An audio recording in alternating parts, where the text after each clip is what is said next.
Hoje eu convidei para falar para nós, nossa querida amiga e irmã, a doutora Elza Maria de Castilho.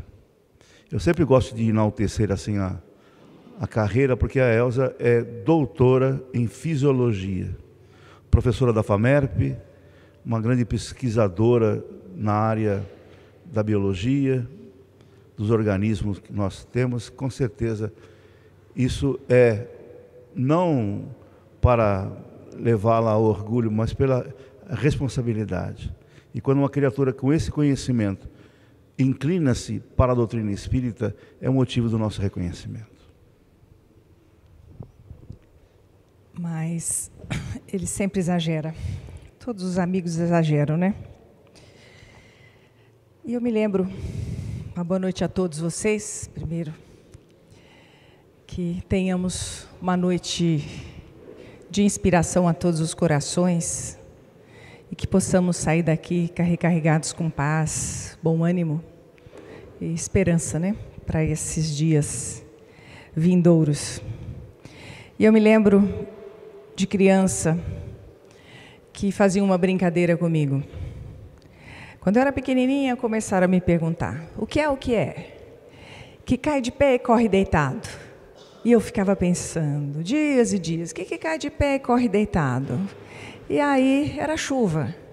E aí minha família tinha muita mania de fazer charada comigo, para ficar estimulando o raciocínio e achar um meio de brincar.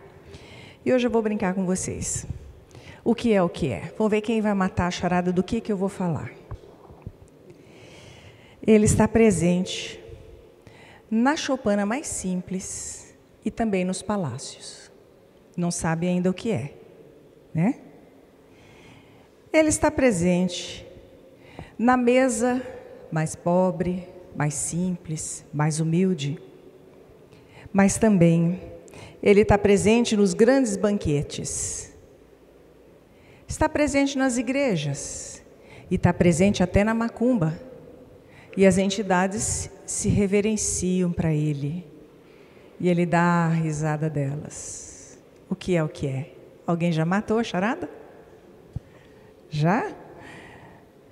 Perante mim se inclinam e sorriem respeitosamente e baladoradamente, né?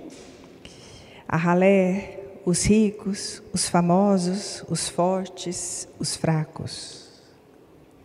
Onde houver presídio lotado, onde houver roubo, eu sou o maior fornecedor. Onde houver louco, onde houver hospício, eu fui o maior fornecedor. E ainda, se houver uma situação de facada, uma situação de briga, de tapas, burros e socos, certamente eu estarei lá. O que é o que é? Mais alguém mata? Onde houver malandragem, corrupção, mentira, roubo, desemprego, desengano, eu serei um grande colaborador. E ainda, o meu reino é muito poderoso. Tanto homens, quanto mulheres, quanto jovens, quanto velhos, qualquer religião, qualquer clima, qualquer religião. Estou presente. E ainda, em mim se apoiam os fracos, que buscam energia para suas fraquezas, alegria para os seus aborrecimentos, aquecimento quando estão com frio e para se refrescar quando estão encalorados. Em mim também se apoiam, buscam o auxílio os fortes, quando a razão lhes vem cercear a prepotência, a liberdade, a violência no exercer o direito da força. O que é o que é? Não importa se passageiros ou falsos, forneço ilusões, forneço sonhos e também o esquecimento. Ainda, o meu preço é alto, muito alto. Sabem disso e não se importam. Então, que paguem. E aí esse sujeito saiu de uma festa e resolveu dormir, só que ele errou o lugar. Ele se acomodou, deitou no vaso sanitário e dormiu. Alguém aproveitou o momento e fotografou. Todo aquele que me procura constantemente me pertence. Esse é um outro sujeito que o procurou avidamente e, final da festa, acabou caindo da cadeira. Não me interessam os meios, mas os fins.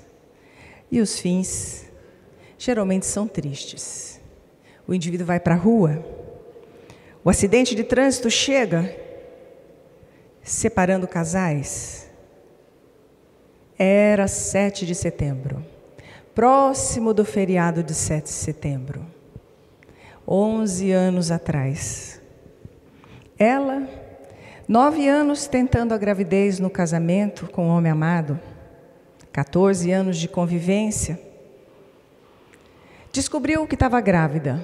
Após inúmeras tentativas, mês a mês, fazendo exame, cada mês uma expectativa e uma decepção, uma expectativa, uma decepção, porém naquele mês era diferente. Ela engravidara. Não vou contar. Vou preparar uma festa. Como vamos viajar no feriado? Voltando do feriado, fazemos uma festa e convidando todos os amigos do prédio. E partiram. E no dia 7 de setembro, eles, voltando de uma festa, foram abarroados por um caminhão que levou a vida dela e da criança. Ele, fratura em quase todos os ossos, em coma, 20 dias na UTI. Sai o laudo da autópsia, ela grávida. E aí, eu, na minha ignorância, falei, bom, o sonho dele era ser pai. Ninguém conta. Esconde esse laudo, rasga esse laudo de autópsia e ninguém fala nada. 20 dias depois, ele acorda na UTI. E acorda na frente da mãe e fala, mãe, eu vou ser pai. E a mãe se preocupa, fala, nossa, será que a Elza contou alguma coisa? E sai da UTI para me encontrar. Me encontra no corredor e pergunta, você contou para ele? Eu falei, o quê? Ele acordou? Ela falou, acordou. E disse que vai ser pai. E aí eu fui até ele e perguntei, você vai ser pai? Ele falou, cadê minha esposa? Onde que ela está? Como é que ela está? Falei, mas como é que você está sabendo que você vai ser pai? Ela esteve aqui na UTI e me contou. Só que ela falou que estava perdendo o nenê. Está tudo bem com ela? Não adiantou nada eu esconder. Ela, em espírito, foi até ele e deu a notícia. E o que provocou isso? O nosso personagem, que leva muitos à tentativa de suicídio, erra a dosagem de comprimido e ainda, quando ele se cansou do sujeito, se instala no fígado uma doença terrível e depois de um certo tempo o indivíduo vai ter uma barriga imensa, um inchaço por todo o corpo. O que é o que é? Do que será que nós estamos falando nessa noite? Nós estamos falando do destilado, da pinga, do uísque, da vodka. Nós estamos falando dos vinhos. Nós estamos falando da cerveja. Em excesso, sem controle.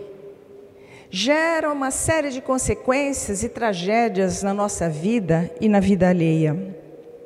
E esse texto, tem algumas cópias disponíveis aqui na mesa, foi retirado de uma crônica feita por um estudante de medicina em 1992, em que ele discute, é lindo, magnífico esse texto, falando o comportamento do álcool no geral, na sociedade, de uma forma cômica, uma forma leve, suave, muito interessante.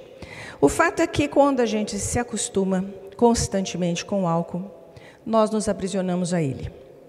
E dificilmente a gente se liberta desse vício. A Organização Mundial da Saúde, em 2014, soltou um relatório mundial de como anda o consumo do álcool no mundo. 2012, o dado que ela trouxe nesse documento de 2014 é que a maior incidência de mortes, aumentando a cada ano, 3,3 milhões de indivíduos morrem por ano devido à ingestão alcoólica. Isso equivale a quase 6% do total de mortes. E olha que nós temos doenças para morrer, desculpas para morrer. Mas 6% disso é um valor bastante alto, é gerada pela ingestão excessiva do álcool. 16% das pessoas que utilizam têm menos de 15 anos. Pode ter um pouco mais, mas é na juventude. E ainda, quais são as bebidas preferidas? No Brasil, a cerveja ganha 60%, seguido da cachaça, do destilado, 36%, do vinho, um valor bem menor, bem reduzido, 4%. E a Organização Mundial da Saúde diz o seguinte, que uma vez a cada dia, pelo menos, uma vez a cada mês, esse grupo exagera na dose que bebe. Bebe mais de 60 gramas de álcool, que equivale a dizer que isso são 6 doses de pinga, 2 litros de cerveja ou 600 ml de vinho. Será que num final de semana de churrasco, reunido com os amigos, que tem um grande barril de chopp, nós bebemos só 2 litros? Esses dias eu vivenciei uma situação que em 6 pessoas tomaram mais de 70 latinhas de quase meio litro, latão, né? De cerveja. 6 pessoas. Como é que pode um negócio desse?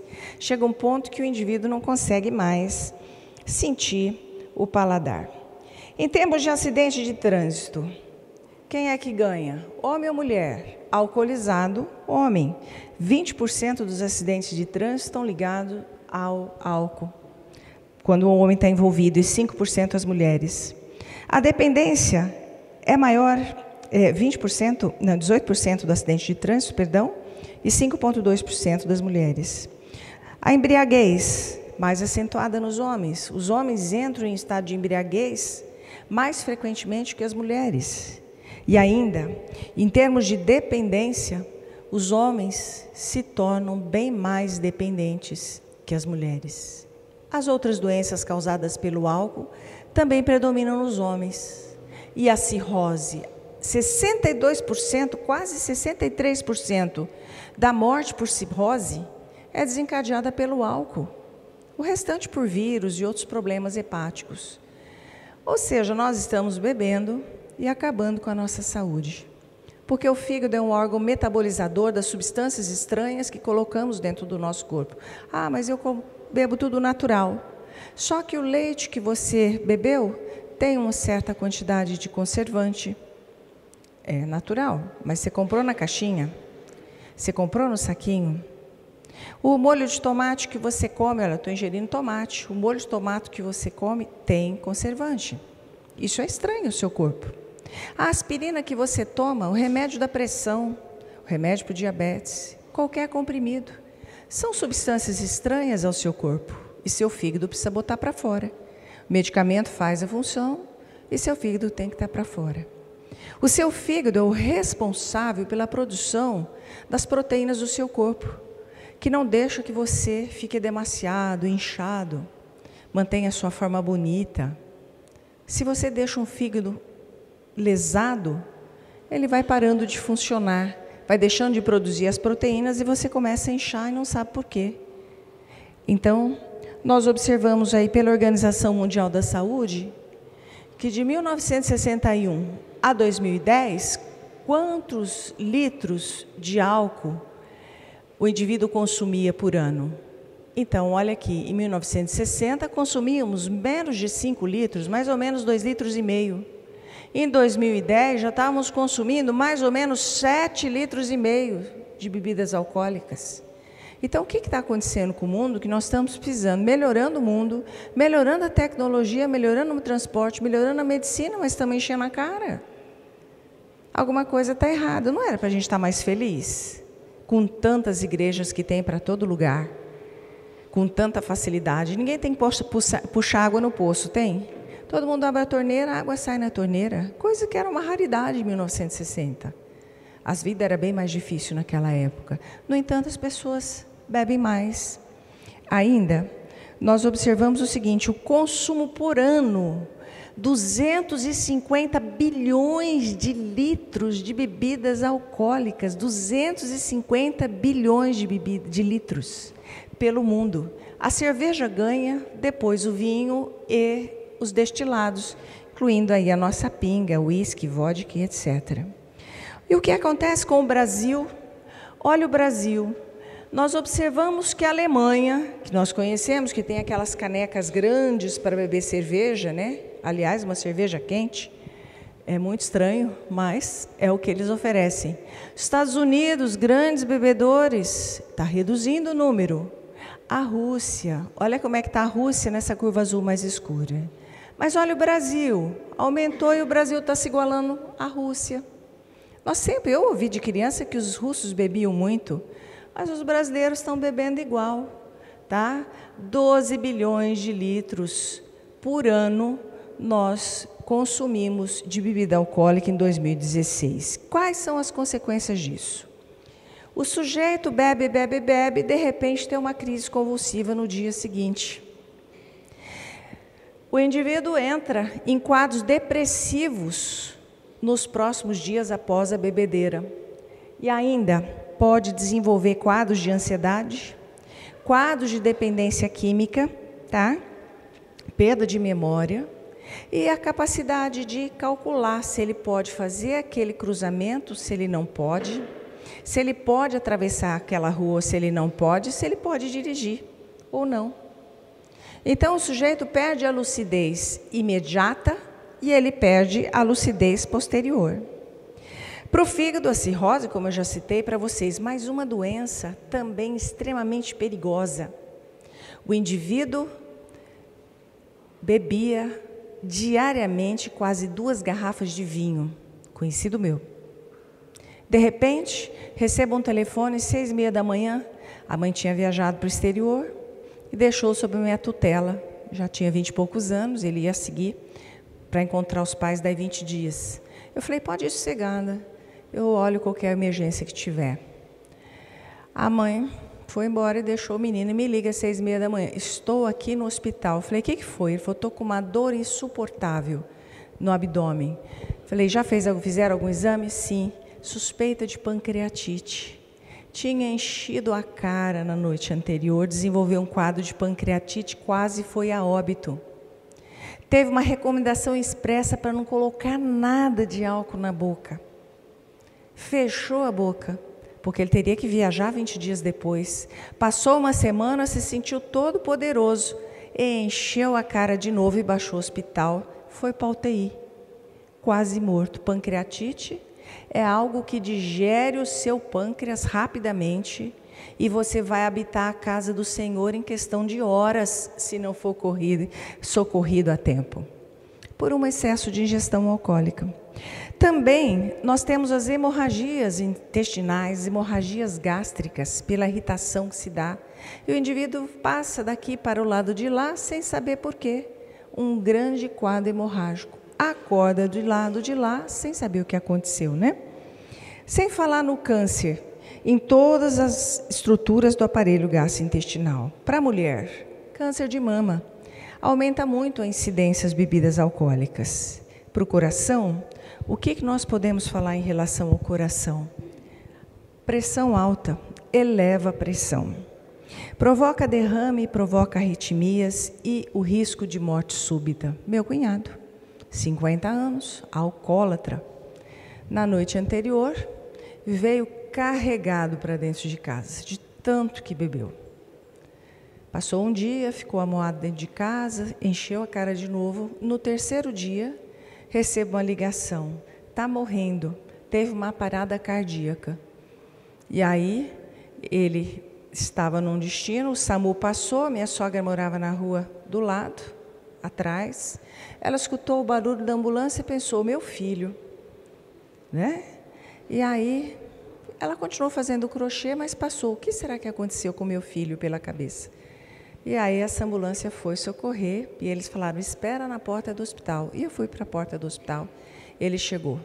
15 minutos passaram e os médicos em cima, fazendo massagem cardíaca, desfibrilando e dando choque, e subiram na maca e tentando fazer o coração reanimar.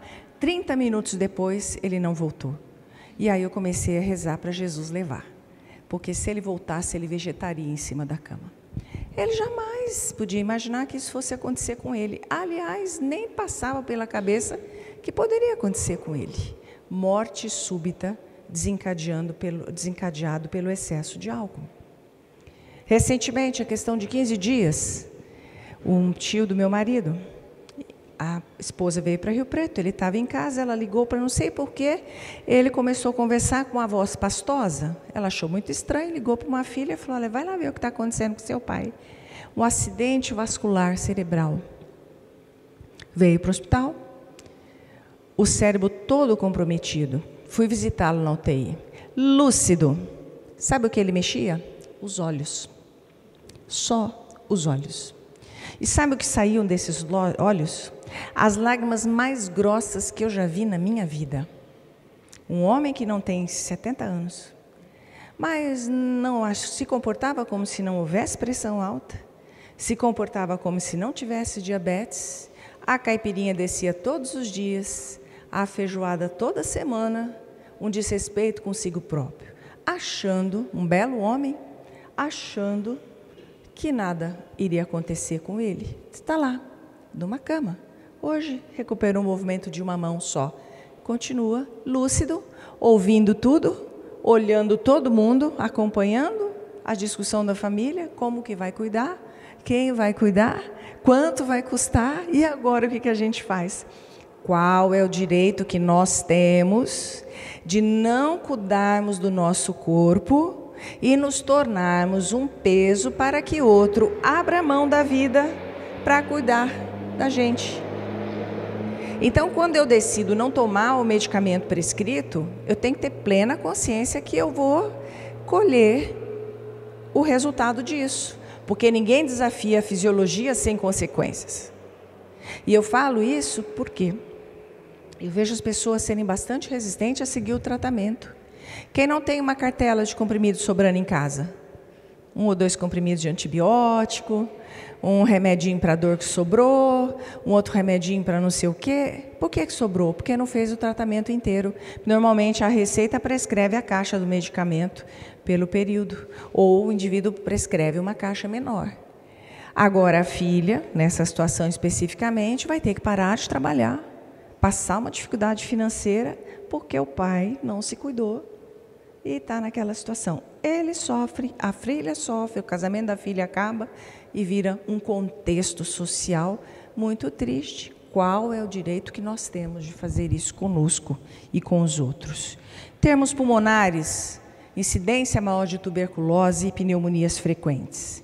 E aí você vai perguntar, hoje, quarta-feira, 5 de setembro, véspera de um feriado, dia frio, bom para ficar em casa, comendo uma pipoca, né? Assistindo uma TV. Eu vim numa casa espírita ou vim no hospital escutar falar de doença? Vocês vieram no Cefac, o Cefac não mudou não. O Centro Fé, Amor e Caridade ainda é uma casa espírita ligada a um hospital. Trabalhadores de Jesus, que tem um trabalho toda segunda-feira, que trabalha com cura. Bom, mas se é uma casa ligada a um hospital, eu não poderia deixar de não falar em saúde, para lembrar vocês sabem que eu gosto sempre de estar falando em saúde, do compromisso que a gente tem com o nosso corpo, porque Jesus orientava cuidar do corpo e do espírito. Então hoje nós estamos cuidando do espírito, mas vamos sair daqui já com noções de cuidar melhor do nosso corpo, fazer o exercício, tomar um remédio, alimentar direito, porque os anos passam.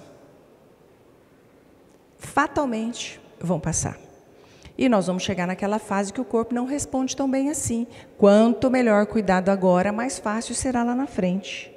E Emmanuel nos fala que o corpo é uma casa temporária que se recolhe nossa alma em aprendizado. Então é a casa para eu fazer o meu aprendizado. Só que para eu produzir essa casa temporária, vocês não têm ideia do trabalho que foi na espiritualidade. André Luiz descreve no seu livro Evolução em Dois Mundos toda a trajetória que a humanidade fez para chegar na condição de homem. saindo lá do organismo primitivo, unicelular, e chegando a esse organismo complexo, perfeitamente integrado, que é o nosso corpo, que mantém a nossa saúde, que mantém a nossa vitalidade e permite a expressão do nosso espírito em sua plenitude. Não só isso, quando na minha última vida eu fiz o meu desencarne, André Luiz nos orienta que no momento final, quando vão se desligando os cordões e eu vou entrando para o outro lado da vida, há o filminho da retrospectiva passando diante dos nossos olhos. E nessa retrospectiva, nós passamos rapidamente todas as fases e momentos cruciais da nossa vida. E onde nós erramos, bate o remorso, bate a culpa. E quando bate a culpa, essa culpa marca o perispírito. Pronto. Começou a fazer o molde, que é o perispírito, o nosso corpo espiritual, que vai dar origem à forma física na próxima vida. Daí o nosso livre-arbítrio. Hoje eu resolvo beber sem problema nenhum. Por enquanto. Pode ser que eu beba a vida inteira e não tenha nada. Mas eu vou ter perispírito lesado, que vai gerar um corpo com deficiência na próxima vida. Eu tusso, todo mundo sabe que eu tusso demais. Toda vez que a gente está no estudo tem um momento tosse, toda vez que está no trabalho tem um momento tosse da Elza. Mas por que eu tusso tanto? Vou contar para vocês uma coisa. Eu sonho que eu estou acendendo um cigarro e estou fumando. Ai, que delícia! Nunca fumei na minha vida. Mas a vontade de acender um monte de cigarro e fumar todos eles é imensa.